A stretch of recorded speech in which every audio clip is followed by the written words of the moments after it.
I'm going to be doing another Draw My Life, and today's video is very long and dramatic, but I think it's a good one. Let me know if you guys like them long and detailed like this, or if you'd prefer like a shorter, more summarized version, just so I know what to do for future Draw My Lives. But I am so happy to finally be done with this video because I've been working on it for a long time, and I'm just so over it and want to post it. So yeah, without any further ado, let's just hop right into it.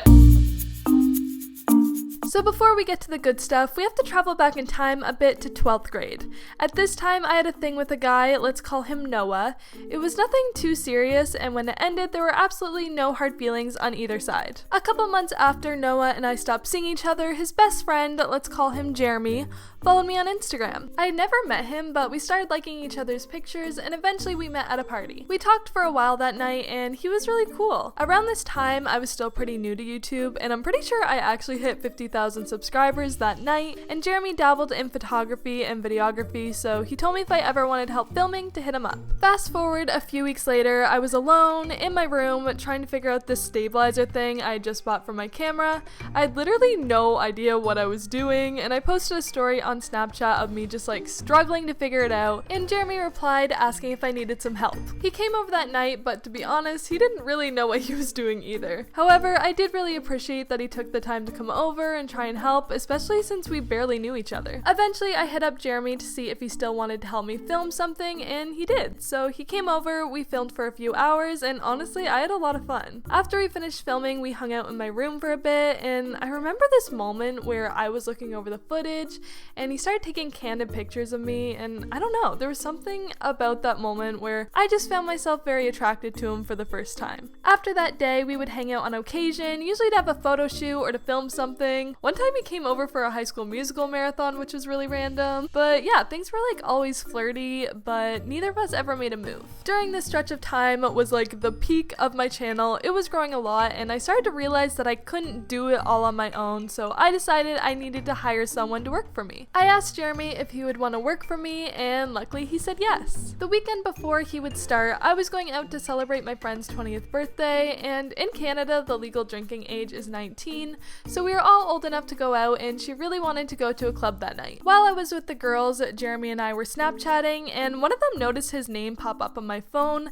Let's call this girl Sydney. So Sydney told me she used to have a thing with Jeremy, and basically there was this whole crazy story. I don't really remember the whole thing, but it was very dramatic, and it ended in them having a mutual hatred for each other. Jeremy was going to the same club that we were that night, but I never saw him the whole time until I texted him and told him to meet me by coat check. He came over, said hi, then he saw Sydney, and as you may remember, they hate each other, and for some reason he decided to be an idiot and like try and take a selfie with her or something, which she responded to by punching him in the face. I think security got involved or something, and all the girls left. I stayed with Jeremy though to see if he was okay because it was a pretty hard punch, and he also really wanted to tell me his side of the story with the whole Sydney situation.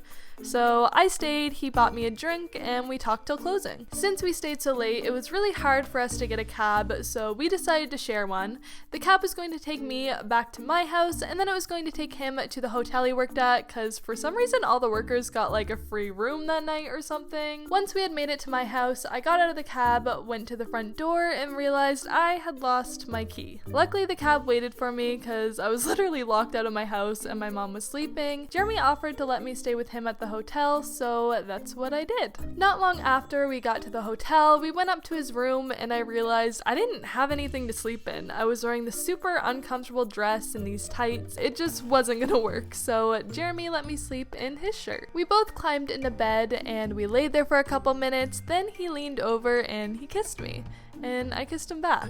I was kind of surprised and impressed that he didn't try anything further. I feel like not too many guys would be that respectful in that situation, and I appreciated it. I went to sleep wondering if the kiss meant anything or if it was just a one-time thing. I was woken up bright and early the next morning by Jeremy kissing me because he wanted to show me the sunrise. I'm not much of a morning person, but it was actually worth getting woken up for. After that, we went back to sleep for a little bit and ordered some room service. That morning, I'd been complaining complaining about not having chapstick or toothpaste, so he went out, found some, and brought it back to me. I was definitely liking Jeremy a lot at this point, and I could tell the kiss meant something to him too. Before leaving the room, we kissed one more time, and then he drove me home. He insisted on coming back that night though to watch The Bachelor with my mom and I, which I was totally cool with. I just didn't want her to know anything had happened between us, at least not until we figured out what exactly this was. So he came over, we watched The Bachelor with my mom, and then when she went into her room, we kissed goodnight. That Monday, Jeremy started working for me, and I had no idea how this was going to go. Obviously, mixing work and feelings doesn't usually go so well, so I was pretty nervous. The first couple days we started filming, Jeremy was sick, so we never got too close, and we kind of fell more into like a friend-work relationship,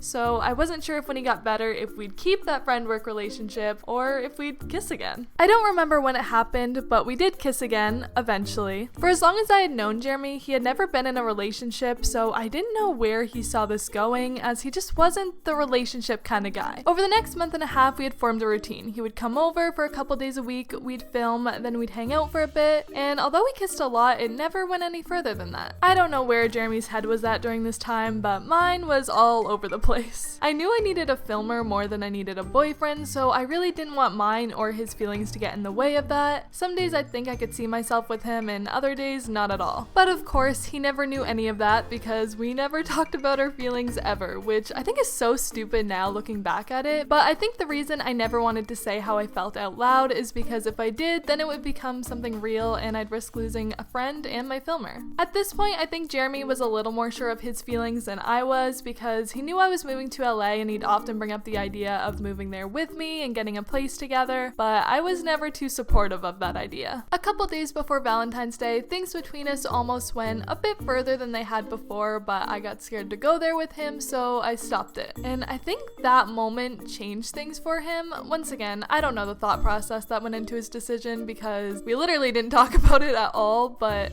things were just different after then. He was a lot more distant. I remember really hoping Jeremy was gonna ask me to do something on Valentine's Day. I've always had the worst Valentine's Days. If you watched my first Draw My Life video, then you'd know a little something about that. And I thought this year maybe things would be different. Maybe I'd finally get a good one. A couple weeks before Valentine's Day, Jeremy had mentioned really wanting a certain pink Supreme sweatshirt. It was pretty expensive, but I knew he really wanted it, so I thought about getting it for him as a Valentine's Day gift. Not just because I liked him, but because he did a lot for me, and sometimes I'm bad at showing people I appreciate them, so I thought maybe getting him this would be a good way to say thank you. I decided that if he planned a date, I would get him the sweatshirt. So Valentine's Day rolls around, and of course, he never planned anything, but he did ask if I wanted to film that day. I wasn't sure if this was his way of asking me to spend it together without making a big deal of it, or if he was actually just like oblivious that the 14th was Valentine's Day. Either way, I said yes to filming and hinted that I wanted him to get me some chocolates.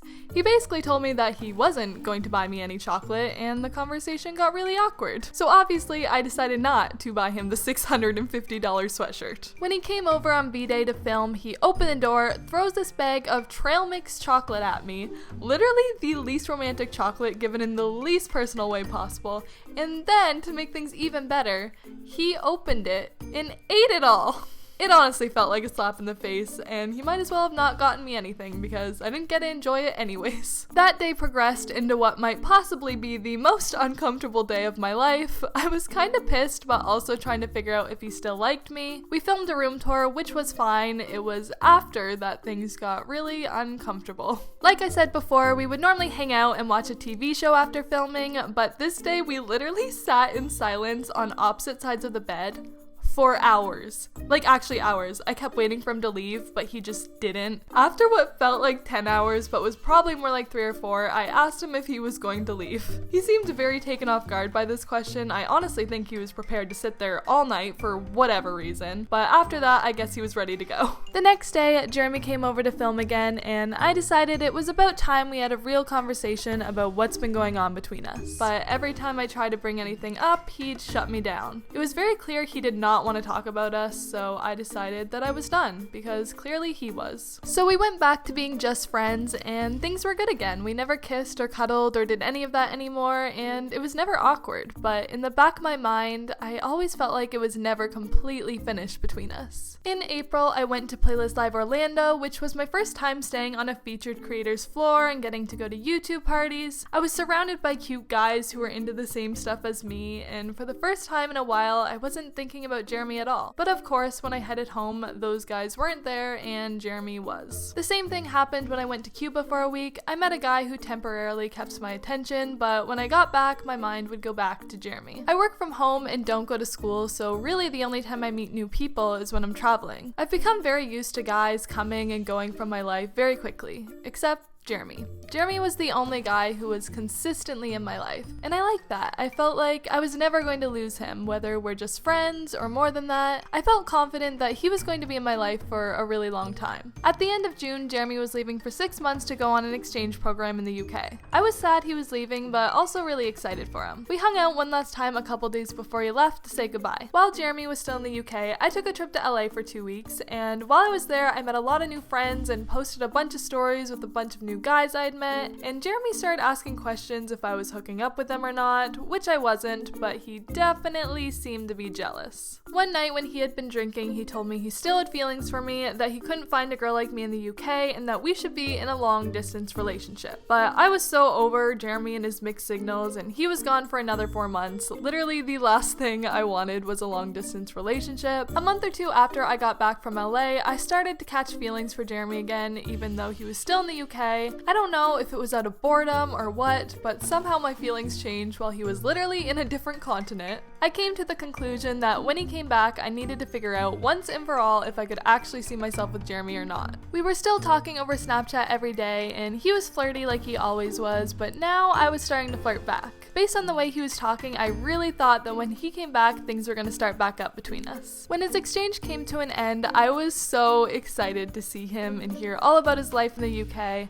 I tried to make plans with him right away, but he kind of just brushed me off. Over the course of the week, I tried 2 or 3 more times to make plans with him, but he just seemed to have no interest in seeing me. I had this idea of what things were going to be like when he came back, but so far I could not have been more wrong. I was upset, so I started ignoring all his texts and snaps. Definitely not the best way to deal with the situation, but it's what I did. He kind of turned it into a little game though. He would send me snaps of babies or puppies to try to get me to answer, but I wasn't budging until eventually he gave up and asked what was wrong. I explained to him why I was upset, and he told me he did want to see me, but he was just super jet lagged and trying to get settled back into his normal life here first. We finally picked a day to see each other, then about an hour before we were supposed to hang out, he canceled on me. I had just about given up on seeing him until one night I was going out to a club with my friends, and I told him to meet me there. He was in Moncton that day, a place about an hour and a half away from where we lived, and he said he'd try to come depending on what time he got back. My hopes were pretty low. I really just did not think he was going to come. I ended up drinking a little too much, so a lot of that night is pretty blurry, but what I do remember is that Jeremy showed up, and I was so happy to see him that I didn't even say hi. I just ran up and kissed him. I think Jeremy was taken a little off guard, but he kissed me back. Jeremy and I both admitted that we had feelings for each other, but he knew I was planning on moving to LA this year. He ended up crying because he was scared that if we got together, I would break his heart and then I'd move. He told me that's why he pulled away back in February and why he's scared to be with me now. I had never seen Jeremy emotional like that before. We had never even talked about our feelings, so seeing this side of him was very new to me. He kept telling me how much he liked me, and I ended up going home with him that night. The next morning, Jeremy was not in the best mood. I really couldn't tell if he was happy I was there or not. We laid in bed and talked for a little bit about the night before. Then he said that we should go out for lunch sometime that week and have a real conversation about what happened. He drove me home, I kissed him, and then I didn't hear from him again. I kept waiting for him to text me, but he didn't, so I ended up texting him to see if we were still on for that lunch he suggested. He said yes, so we went to this cute little Thai place and we talked about everything, but everything he was saying now was so different than everything he was saying the night before. I knew that if anything happened between between us it wouldn't last because I was moving, and I was okay with that, but he wasn't. He said we can keep hooking up, but only if he can see other girls, which I was definitely not okay with, and I think he knew I would never agree to that. He went on to say that he just got back from the UK, and the last thing he was looking for right now was a girlfriend. I was a little bitter after this conversation because it really just didn't go the way I thought it would, and I definitely felt like he had been leading me on. Jeremy insisted that we didn't have to ruin our friendship, but I wasn't so sure. I felt like we had hit a breaking point, and going back to being just friends now would be weird. But to prove to me that we could still be friends, he decided to drive me around to different places so I could get stuff I needed for an upcoming video. At first, I was being pretty sassy and may or may not have referred to him as my Uber driver, but by the end of it, I was actually having fun. I missed hanging out with Jeremy, even if it was just as friends. So I told him that he was right. We could still be friends, and jokingly added that I was over him. I thought his reaction would be happy, but it was something very different. I think my joke must have hurt his ego or something, because he grabbed my thigh, got very close to my face, and told me that if he kissed me right now, I would kiss him back. I moved his hand and told him that I wouldn't. What he had said to me at the restaurant proved to me that he didn't value me enough, and I want to be with a guy that knows my worth. I think that somehow made Jeremy question his decision of just being friends, because for me, the conversation ended back at the Thai restaurant, but now he was bringing it back up again and suggesting that maybe we could go on a date. I shut down the idea, and he got mad at me for playing mind games. When he dropped me off back at my house, the last thing he said was, "Let's go see a movie next week." I went inside, laid on the couch, more confused than ever. This lunch where we were supposed to figure things out just ended up making things way more confusing. I didn't know what I wanted anymore, and he seemed to be pretty confused too. He offered to help me film later that week, so I thought maybe we'd figure things out then. But a week went by, and I never heard from him. That is until I checked his Snapchat story and saw that he was at a Thai restaurant with a girl, and the picture was captioned, "Thai dates with Bae," or something like that. I had a lot of thoughts. First, this was literally a week and a half after we had just hooked up and talked about our feelings for the first time. Second, he told me the last thing he was looking for right now was a relationship. Third, I had never seen him post anything like that with a girl before, not even me. And fourth, he knew Thai food was my favorite. I looked the girl up and saw that she was from Moncton, and as you may recall, Jeremy was in Moncton before meeting me at the club the night I went home with him, meaning he most likely spent the day with her and then let me go home with him that same night, which is kind of a dick move in my opinion. After that, it felt like they were posting pictures together every single day, which was definitely weird for me because they were clearly in a relationship, and a week beforehand, he had told me the last thing he was looking for was a relationship. Obviously, that was a lie, and it made me question everything else he told me too. I honestly don't even know if he still liked me or if he just told me that so I'd go home with him. This is probably TMI, but I want these Draw My Life videos to be honest and open. I had bruises on my body from the night that I had spent with him, and my body didn't even have time to heal by the time he had already moved on. I was still wearing long sleeve shirts and turtlenecks, and he had already found a new girl. It was definitely hard waking up every single morning and having the first thing I see when I look in the mirror be a reminder that I wasn't good enough. But honestly, the worst part wasn't that he didn't want to be with me or that he liked someone else. It was that he didn't care about hurting me. I've always had a really high opinion of Jeremy. I've always thought he was thoughtful, respectful, kind, and then it was like he came back from the UK and all the qualities that made him great were gone. Or he just wasn't showing them to me anymore, and that's definitely what hurt the most. It's been about 6 months since all this went down. Jeremy and this girl are still together, and after seeing their relationship on social media, it's clear that Jeremy and I really did want different things. In hindsight, it never would have worked out for us, and they genuinely seem to be happy, so I'm happy for them. Jeremy and I don't talk anymore. It was good when it was good, but some friendships just aren't meant to last, and that's okay. I don't have any hard feelings anymore, but I also just don't see us ever being part of each other's lives again.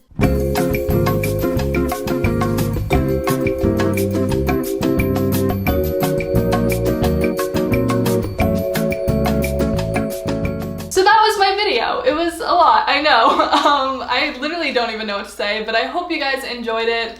Let me know if you want to see other Draw My Lives in the future, because I love doing videos like this. I've never been so vulnerable on camera before, but for some reason I love it. Like, I don't know why. It's so much easier for me to like talk to hundreds of thousands of people than it is to have a one-on-one conversation, which is probably not good, and I should probably like work on that, but like, I don't know, I love doing this video. However, I do want to make the quick disclaimer that this is obviously my side of the story, and when I tell like stories like this, I try to be very fair, and like, I feel like with every story there's like my side, their side, and then the truth, and I try to I try to be as unbiased as possible, but at the same time, in this specific story, I had no idea what he was thinking, like 90% of the time. So a situation that I perceived to go a certain way might have been completely different to him, if that makes sense. So I don't know. I tried to be as fair as possible, but obviously I can only tell my side of things. Let me know what you guys thought of this, if you like it long or if you'd prefer a shorter version next time. And comment down below any thoughts you have, I guess, or stories of your own, because I'd love to hear them. And yeah, with all that being said, I will see you guys next time. Bye!